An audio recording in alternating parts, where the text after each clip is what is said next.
Everywhere you look at in scripture, you see that the crowd was just, for lack of better terms, the crowd was trash.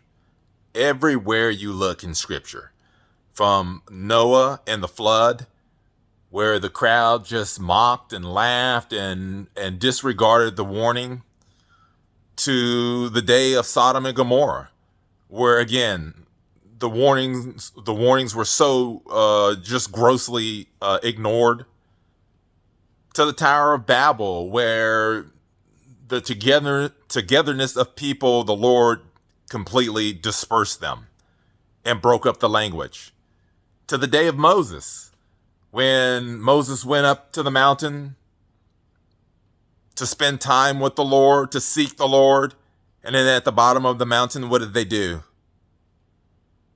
They turned on Moses and they gossiped and they murmured. Even Aaron participated in this. And they said they were doing this in the name of the Lord, having orgies and everything else under the sun. See, everywhere you turn in scripture, you see where the crowd is, you see trash. The crowd is trash.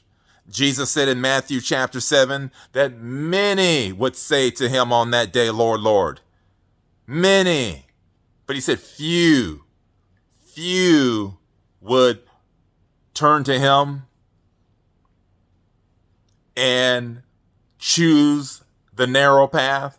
But many are choosing the broad path instead, the broad path that leads to destruction.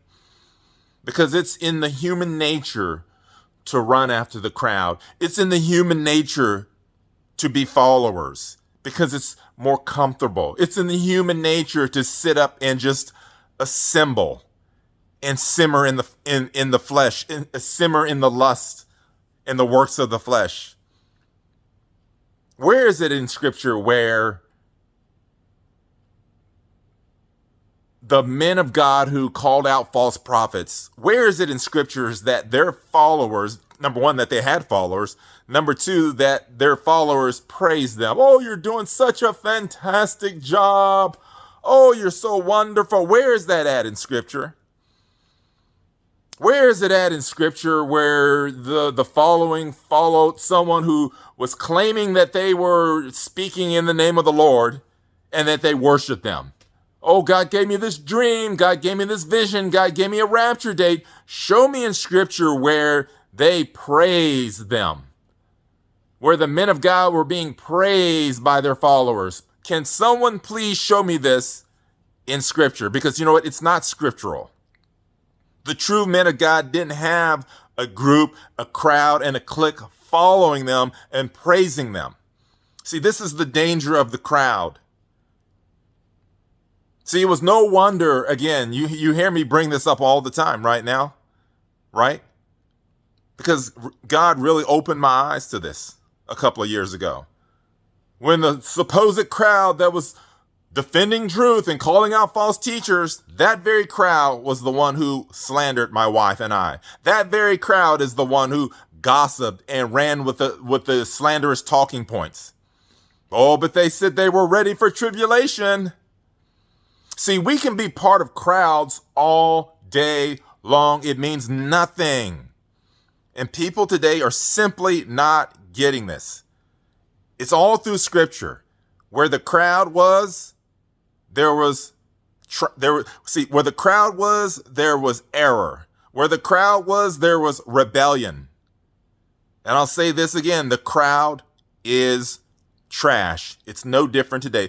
I'm going to make this statement as I begin to end today's message, a very short message. You have a decision to make. We all have a decision to make in life. See, we can choose to be cheerleaders, or we can choose to be leaders. Because quite frankly, we have these two different groups. Cheerleaders and leaders. The true followers of Jesus Christ and goats. See, goats love to just huddle up and assemble and follow. Oh, you're so amazing. Your rapture date is so amazing. Oh, your prophecy from God. So, oh, you're such a man of God. You hear from God. You're so amazing. But it doesn't stop there. Oh, you called out that false prophet. Oh, you're so courageous. You're such a man of God.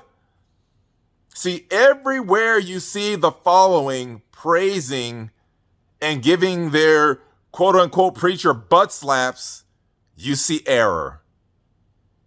You see error every single time. And you know why? Because it's not scriptural to do so. It's point blank that simple. And it's something maybe we should ponder and think about.